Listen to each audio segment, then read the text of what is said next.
네, 오늘은 사도행전 가게 29번째 시간 고넬료의 집에서의 설교라는 제목으로 하나님 말씀을 나누겠습니다.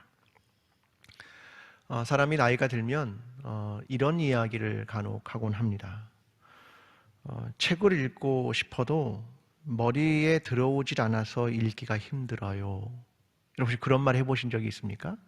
책을 읽고 싶어도 머리에 들어오지 않아서 힘들어요. 이런 말을, 이런 푸념 섞인 이야기를 해보신 적이 있을 겁니다.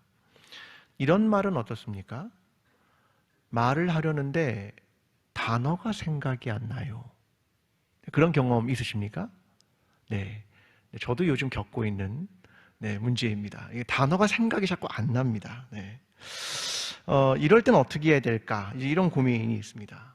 유선경이라는 작가가 쓴 어른의 어휘력이라는 책이 있습니다.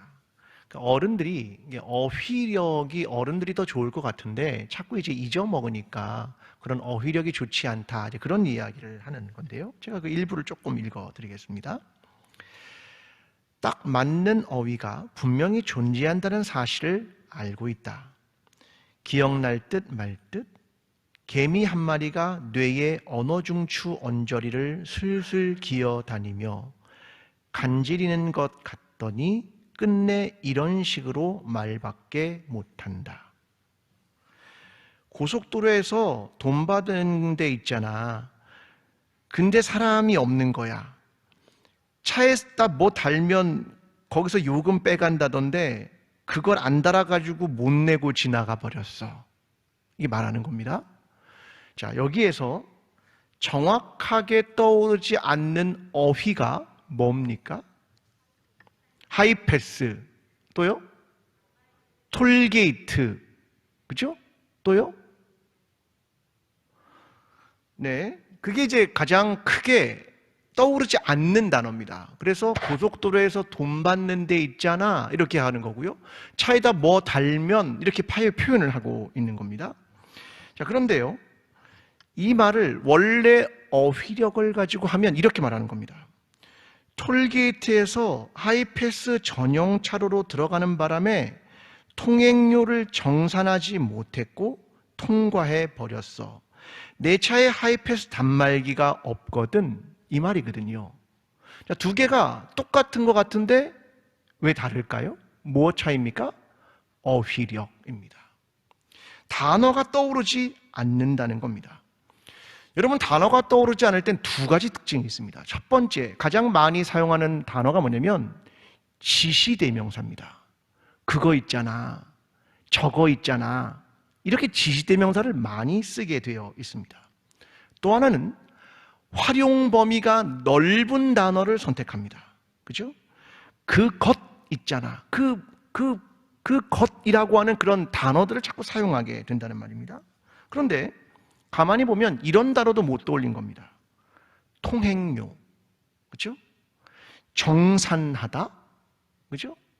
인출하다, 결제하다, 수납원, 이런 단어들을 사실 못 떠올린 겁니다.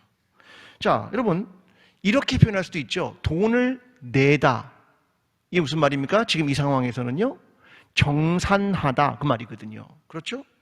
돈을 빼간다, 이건 무슨 말입니까? 인출하다, 이런 단어입니다.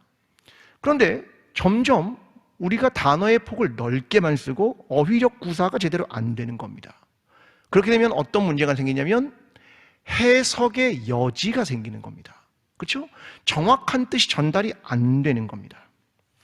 여러분, 일상생활 하는데 몇 개 정도의 단어를 사용한다고 생각하십니까? 몇 개 정도의 단어면 일상생활이 가능할까요? 200개면 된답니다. 200개. 그런데 우리가 제일 많이 사용하는 단어가 뭘까요? 호남 사람들이 제일 많이 사용하는 건 뭐죠? 거시기. 거시기 하면 웬만하면 다 됩니다. 거시기 하면 알아들어요. 아는 사람만 알아듣습니다. 모르는 사람은 영원히 못 알아들어요. 거시기가 뭔지. 이게 지시대명사를 쓰기 때문에 그렇습니다. 자, 그래서 정확한 이해를 위해서 어휘력을 늘리는 게 되게 중요합니다. 영어를 공부할 때 여러분도 버케브러리라는 걸 공부했겠죠. 아이들은 뭐 만 단어를 씁니다. 만 단어. 공부를 좀 하는 사람은 88,000단어 이런 걸 하거든요. 그러면 10,000단어를 쓰는데 일상생활에는 200단어밖에 안 쓰거든요. 그럼 나머지 단어는요? 중학생이 한 10,000단어 정도를 해야 되거든요. 그럼 나머지 8,000단어는요? 그 단어는 사용하지 않으면 내 단어가 아닙니다. 내가 사용하는 단어만 내 단어인 겁니다. 이걸 이제 공부하다 보면 계속해서 발견하게 됩니다. 자, 이걸 성경으로 이렇게 전환을 시켜보겠습니다. 자, 구약성서에 하나님께서 하나님의 뜻을 계속 말씀하셨습니다. 하나님의 뜻이 무엇인지를 전달을 하셨습니다. 그런데 문제는 내가 그것을 명확하게 이해하지 못하는 경우들이 있습니다. 다른 말로 하면 내 단어가 안 된 겁니다. 하나님은 말씀하셨는데 내 단어와 내 신앙이 안 된 겁니다. 그 중에 오늘 본문과 연관되는 단어는 이런 단어입니다. 이방인, 나그네. 하나님이 이방인과 나그네에 대해서 말씀하셨습니까? 안 하셨습니까? 하셨죠. 나그네와 이방인을 어떻게 대우할 것을 말씀하셨죠. 왜요? 유대인들은 애굽에서 그들이 이방인이었고 그들이 나그네였기 때문에 그들을 돌봐야 한다. 이것을 하나님이 말씀을 구약성서에 하셨습니다. 그런데 여전히 사람들은 내 단어가 안 된 겁니다. 왜요? 내가 사용하지 않는 단어이기 때문에 그렇습니다. 그러면 사람들은 계속 그걸 잊게 된단 말입니다. 자, 신약성서의 로마서 9장 24절은 이렇게 말합니다. 한번 읽어보겠습니다. 시작. 이 그릇은 우리인이 곧 유대인 중에서뿐만 아니라 이방인 중에서도 부르신 자니라. 아멘. 하나님의 부르심이 누구에게만 있는 겁니까? 유대인에게만 있는 겁니까? 아니요. 이방인 중에서도 부르셨다. 이게 이방인에 대한 생각을 해야 한다 그 말입니다. 하나님의 뜻이 그것이다 그 말이죠. 그런데 그걸 인식하지 못하는 겁니다. 왜요? 내 단어가 아니라서 그렇습니다. 사도행전 15장 19절은 이렇게 말합니다. 한번 읽어보겠습니다. 시작. 그러므로 내 의견에는 이방인 중에서 하나님께로 돌아오는 자들을 괴롭게 하지 말고.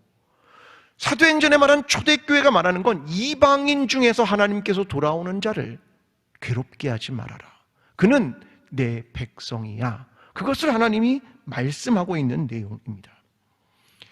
오늘의 본문은 초대교회에서 새롭게 부상하는 단어가 있습니다. 그게 뭐냐면 이방인이라는 단어입니다. 그 단어를 대표하는 고넬료라는 한 사람의 이야기를 통해서 하나님께서 주신 뜻인데 그동안 발견하지 못했던 바로 이방인에 대한 이야기를 여러분과 함께 나누려고 하는 것입니다.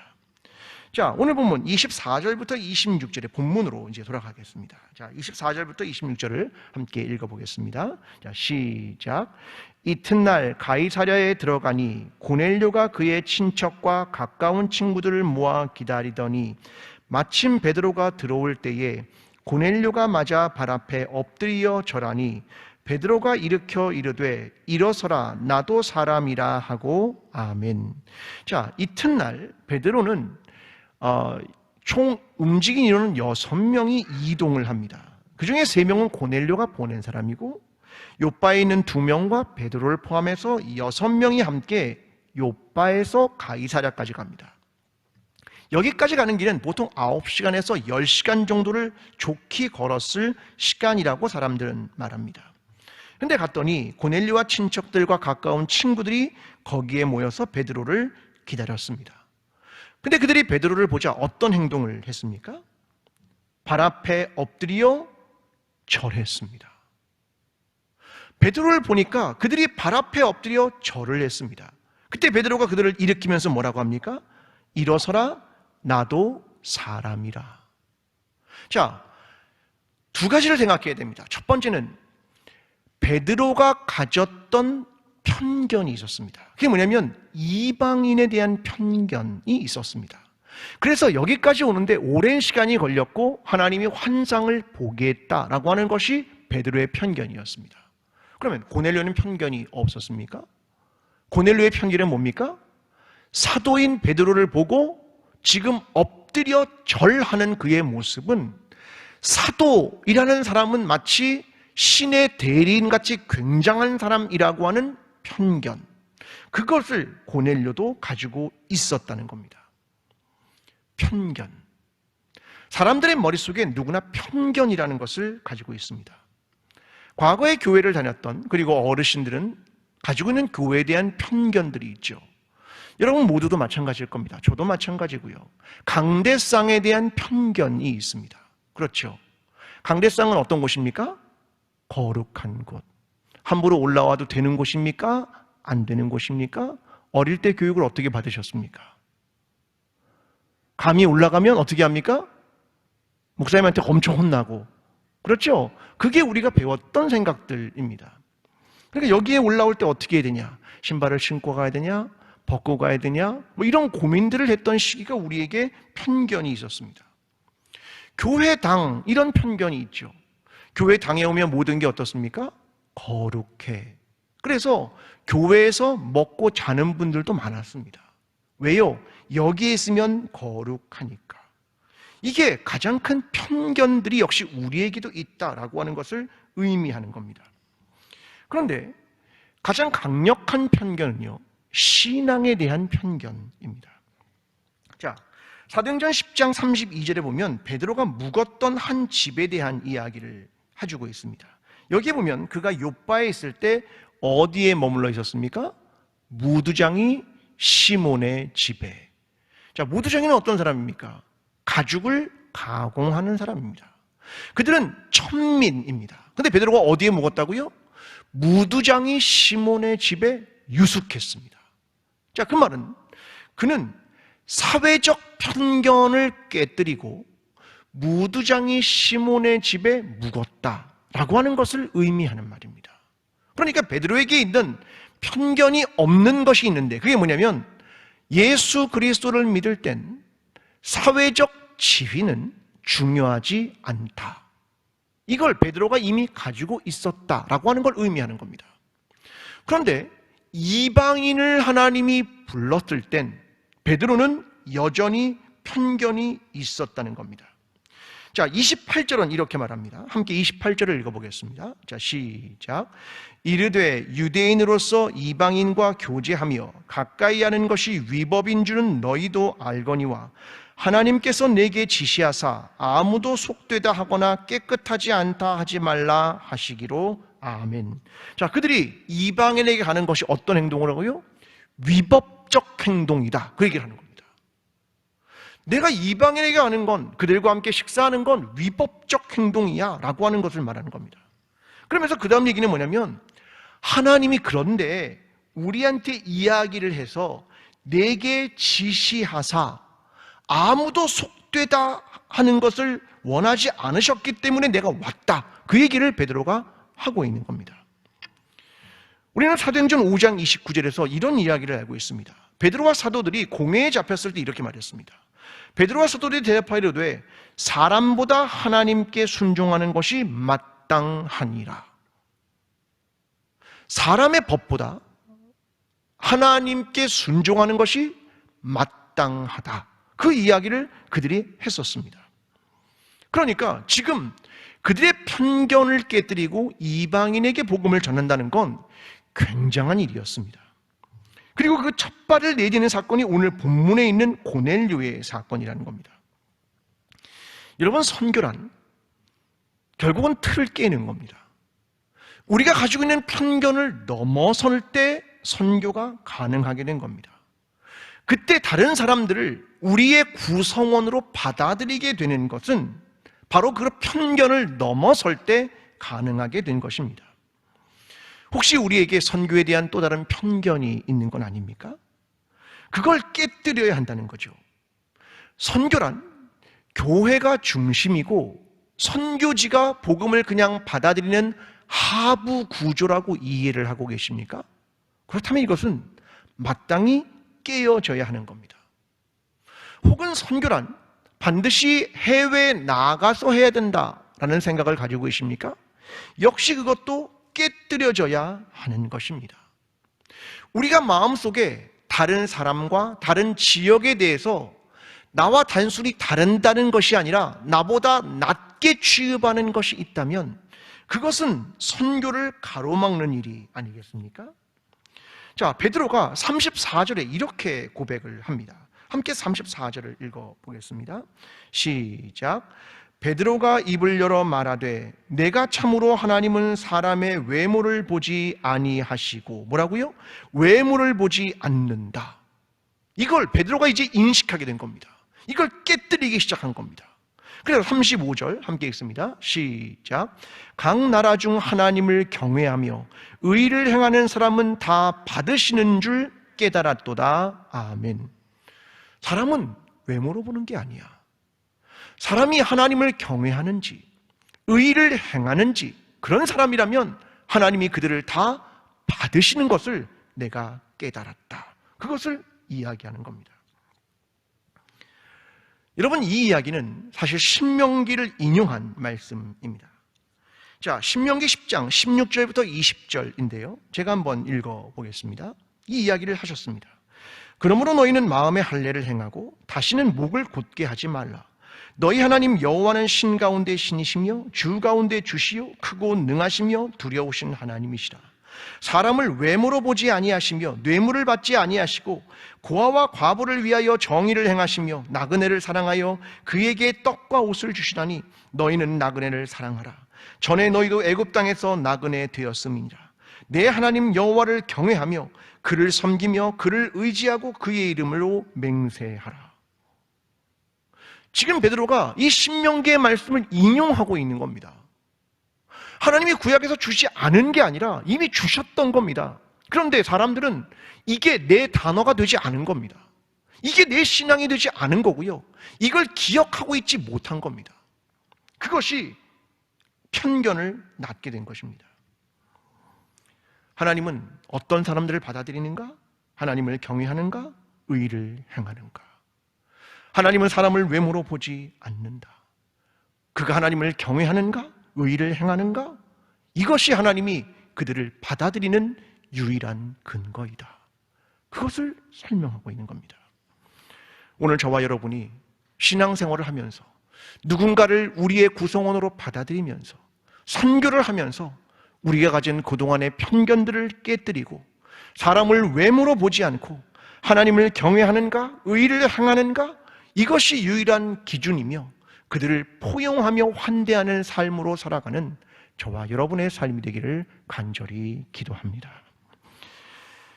이제 간절한 마음을 가진 고넬료에게 베드로가 복음을 전합니다. 자, 36절입니다. 함께 읽어보겠습니다. 시작.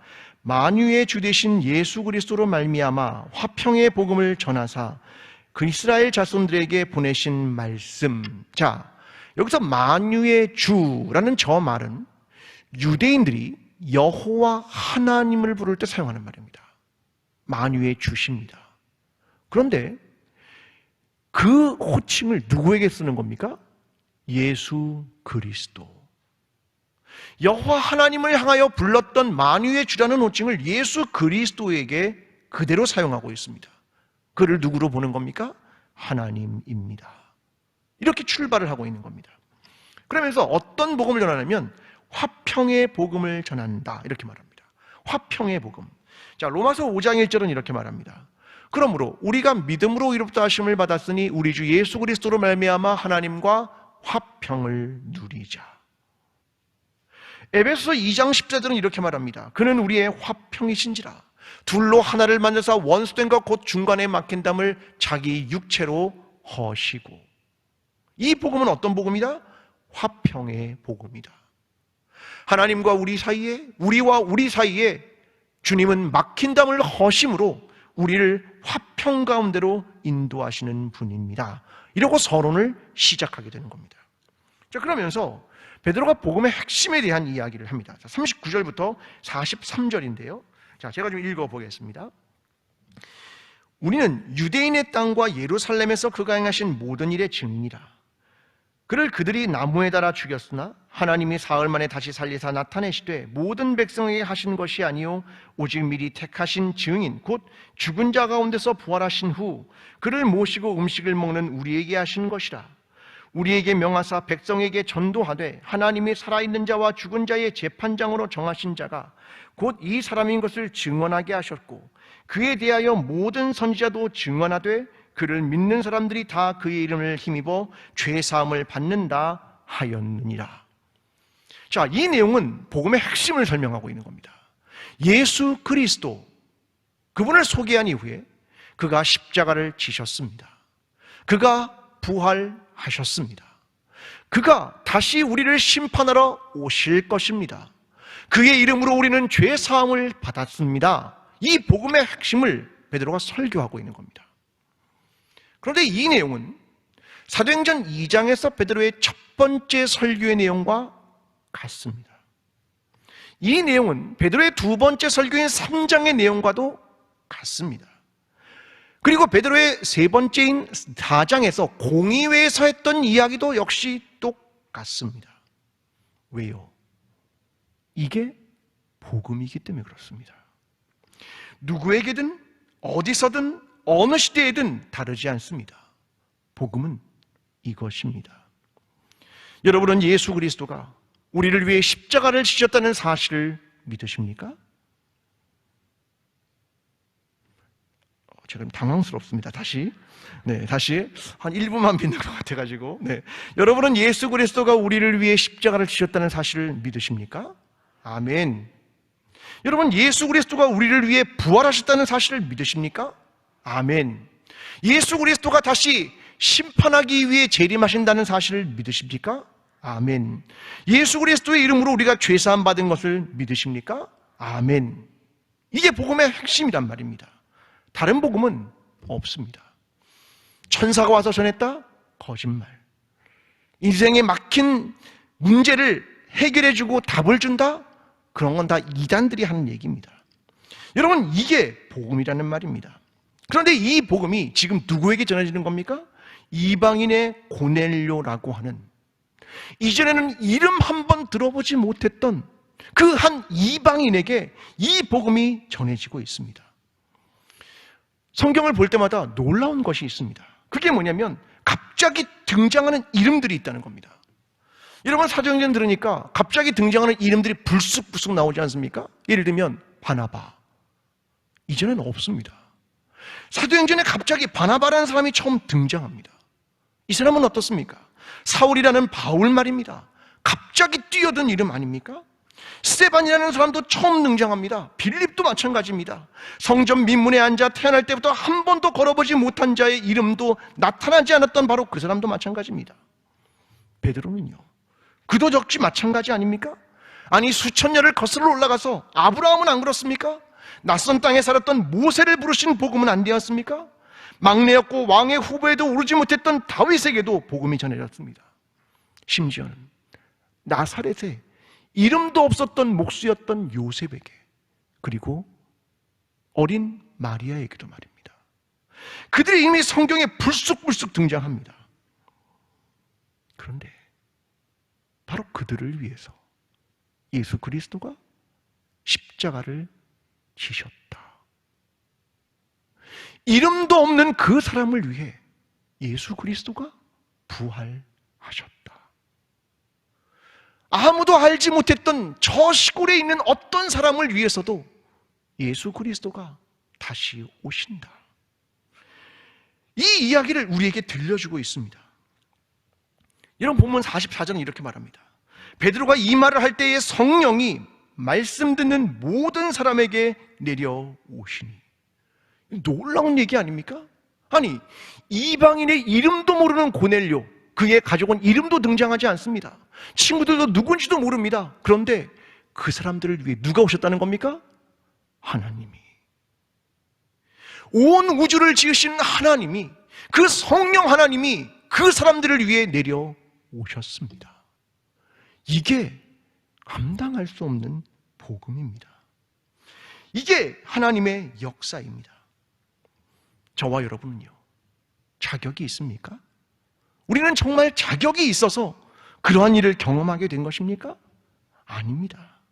우리같이 자격이 없는 사람들을 위해서도 주님이 오셨다. 이게 복음이다. 이렇게 설명하고 있습니다.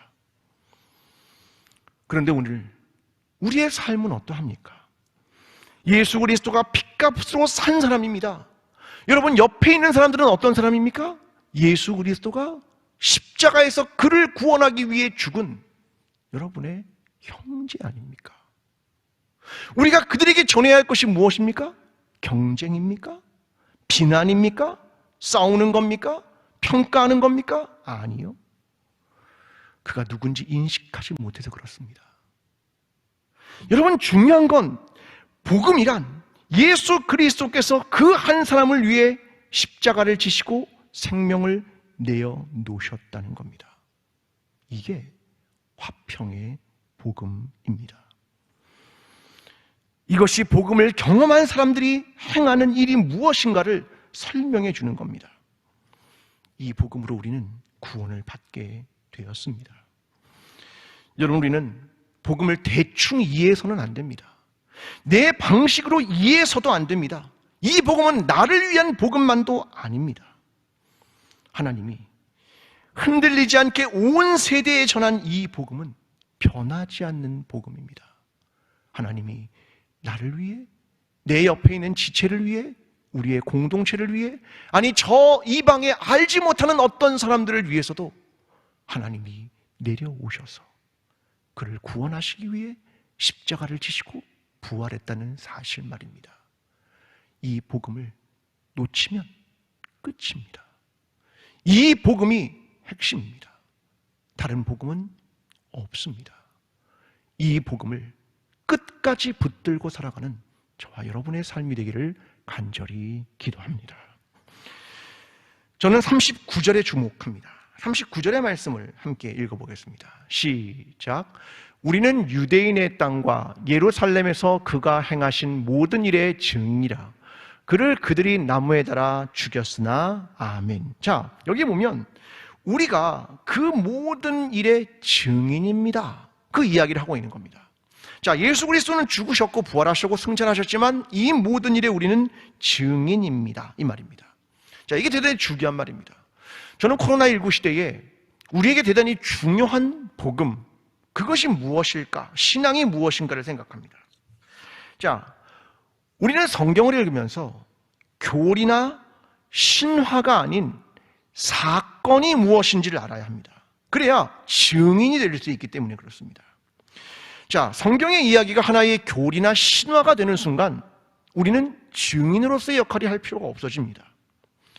우리가 이것을 사건으로 이해할 때 증인이 될 수 있다라고 하는 것을 의미하는 말입니다. 여러분, 오늘 코로나 시대는 그리스도인들에게 무엇을 요청하냐면 오늘의 복음을 당신의 삶에서 증언하고 있습니까? 이걸 세상이 우리에게 질문하고 있는 겁니다. 당신의 삶의 변화로 이것을 보여줄 수 있습니까? 여기에 대한 질문을 세상이 그리스도인과 교회에게 하고 있는 겁니다. 이걸 하지 못하면 비웃음거리가 될 것입니다. 나 혼자 예수 그리스도를 믿고 천국에 가는 것, 거기에는 한계가 있습니다. 교회 안의 복음은 이제 힘이 없는 시대가 되었습니다. 복음이 삶의 변화로 증명되어야 하고 복음이 밖으로 뛰쳐나가야 하는 겁니다. 이게 되지 않으면 사도행전이 말하는 선교가 이루어지지 않는다는 겁니다. 이 말을 바꿔 말하면 이런 겁니다. 오늘 저와 여러분의 삶이 예수 그리스도의 복음을 전하는 오늘의 사건이 되고 있는가? 그 질문입니다. 오늘 우리의 사건이 되고 있는가? 그것이 선교할 수 있는가 없는가를 결정하게 될 것입니다. 여러분, 과거에는 아나바다 운동이라는 걸 많이 했습니다. 요즘도 많이 하죠. 아나바다 운동. 그런데 사실 이렇게 추락하고 있죠. 그 시대가 갔습니다. 요즘은요, 이런 게 대세입니다. 중고를 신상같이 판매합니다. 이것을 뭐라고 그러냐면 N차 신상이라는 말을 씁니다. N차라는 건 수학에서 N이라는 건 이렇게 계속 반복되는 걸 얘기하잖아요. 여러 차례입니다. 그러니까 어떤 걸 새로 구입해서 중고로 팝니다. 근데 이건 신상처럼 팝니다. 또 이것도 또다시 신상처럼 팔립니다. 이게 계속해서 팔려나가면서 N차 신상이라고 말합니다. 사실은 중고죠. 근데 그렇게 부르진 않습니다. 자, 예를 들면 이런 겁니다. 어떤 사람이 현금 200만 원을 가지고 있는 젊은이가 있습니다. 그가 100만 원을 가지고 노트북을 샀습니다. 그러면 얼마 가지고 있다고 생각합니까? 200만 원을 가지고 있는데 100만 원으로 노트북을 샀습니다.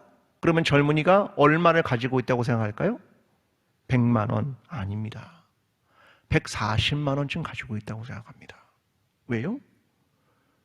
100만 원짜리를 나중에 팔면 40만 원은 받을 수 있다라고 판단하기 때문입니다. 여러분, 아이들이 예를 들면 집에서 핸드폰을 구입했습니다. 그러면 아이들은 어른들하고 다릅니다. 여러분, 핸드폰을 사면 핸드폰 박스를 어떻게 하십니까? 버리죠. 박스니까, 제품이 아니니까. 애들은요, 얼마나 고이 모시는지 모릅니다. 제품처럼 고이 모십니다. 우리 애 방도요, 가보면 옛날 산 핸드폰 박스가 그대로 있습니다. 신발 박스요, 그대로 있습니다. 왜 그거를 고이 보관합니까? 팔 때 박스가 있느냐 없느냐가 가치를 올렸다 내렸다 합니다. 그러니까 중고로 팔 때 박스가 있느냐, 제품 설명서가 있느냐, 그게 고스란히 있으면 가격을 높이 책정한단 말입니다. 그래서 아이들은 박스를 버리지 않습니다. 우리의 방에도 박스가 얼마나 많은지 모릅니다. 왜요? 신상으로 팔려고 하는 겁니다. 이거는요, 아이들은요, 우리하고 다릅니다. 아이들은 중고를 사는 것이 가난의 상징이라고 생각하지도 않습니다. 가치 있는 소비, 투자의 수단, 이렇게 생각합니다. 여러분 아시겠죠? 중고 거래 시장이 우리나라에 몇 조냐면 20조입니다. 20조. 여러분 당근 하십니까? 당근 마켓.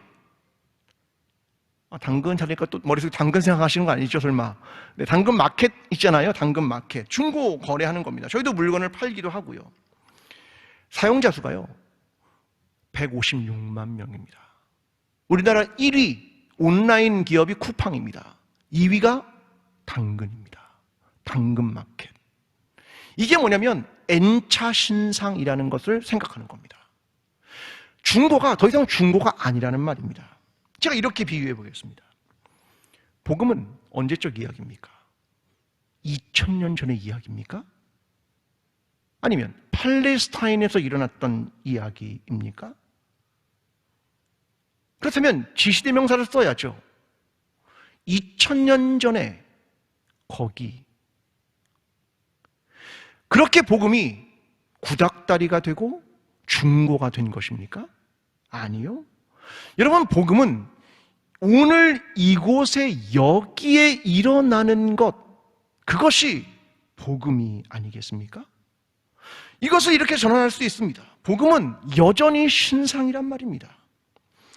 죽은 과거의 신화입니까? 아니요.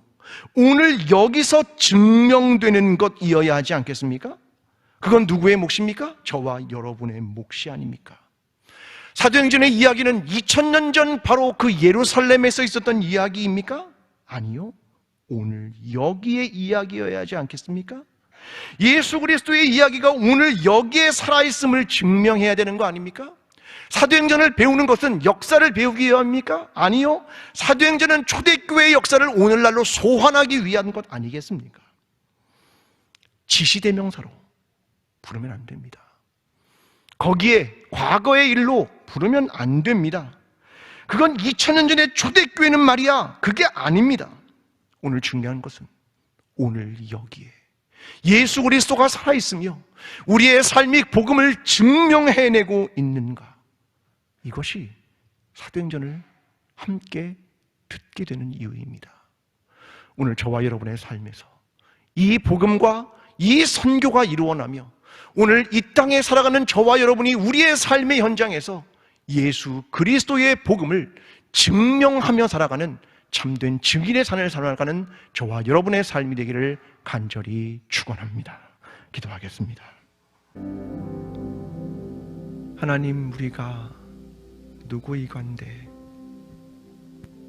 우리를 그토록 사랑하시며 하나님의 생명을 우리를 위해 주셨습니까? 이름도 알지 못했던 사람들, 어디에 있는지도 모르는 사람들, 그렇게 보잘것없는 우리를 위해 하늘의 하나님이 내려오셨습니다. 인간을 몸을 입고 낮고 비천한 곳에 오셨습니다. 그리고 사람들에게 고난을 받으시고 십자가를 지셨습니다. 하나님, 우리가 누구이기에 그렇게 사랑해 주시고 우리가 무엇이기에 하나님의 생명을 우리를 위해 내어놓으셨습니까? 하나님, 우리가 우리의 삶을 다시 바라보게 도와주시고 우리의 지체와 이웃과 내 형제와 자매를 다시 바라보게 도와주시고 생명의 주님이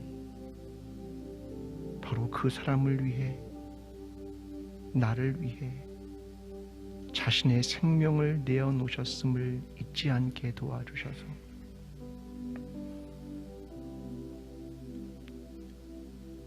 오늘 이 땅에서 복음대로 살아갈 수 있도록, 말씀대로 살아갈 수 있도록, 평화하며 살아갈 수 있도록 하나님, 우리를 도와주시옵소서. 그리고 우리의 자녀들도 그 하나님이 얼마나 크고 위대하신 하나님이신지, 그리고 그 하나님이 우리를 얼마나 사랑하시는지, 그래서 온 존재를 우리를 위해 주셨음을 잊지 않으며 살아갈 수 있도록 우리의 자녀들을 축복하여 주시옵소서. 이제는 우리를 위하여 십자가를 지시고 부활하신 예수 그리스도의 은혜와 하나님 아버지의 끝없는 사랑과 성령님의 교통하심이 오늘 하나님만을 사랑하며 참된 복음의 삶으로, 증인된 삶으로 오늘을 살아가기를 소원하는 여기에 머리 숙인 모든 하나님의 백성들의 삶 위에, 광주 제1교회 위에, 시험에 임하는 우리의 자녀들 위에, 그들의 미래 위에 지금부터 영원까지 함께 하시기를 간절히 축원하옵나이다. 아멘.